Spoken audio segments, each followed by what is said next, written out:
Why? There's a boy who beats an invisible drum, and a boy who loves nothing more than to stand in the weeds and to run his fingers over the rough wood of the neighbor's barn, and a boy who hides from his chores, and a boy who wants to parley with his own confusion.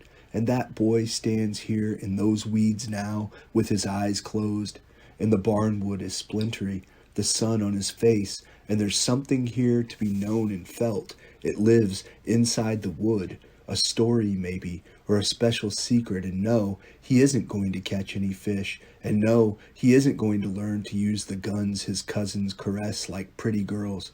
Remember how they laughed when he was almost crushed by the delivery truck? He only wanted to help the turtle. Why did it bite?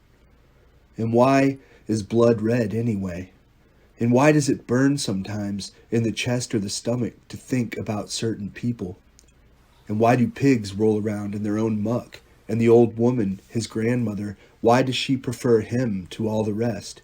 Make him sit near her and hold her cracked and crooked hands and listen to her cough through those moldy old songs by the fire. Her quilts, she calls them, says they're sewn together with hope and broken notes. What is the barnwood trying to tell us? That trees don't bleed? The pigs do, when you stick them.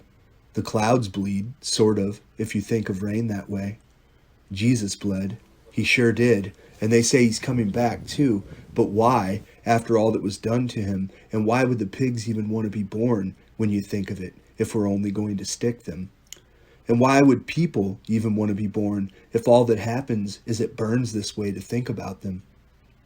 Everyone on fire inside as they think about each other, their guns and their fried fish, their better and worse clothes, and how they swing laughter down like hammers, and how clowns dress up with their paint-on smiles as if naked frowns aren't allowed.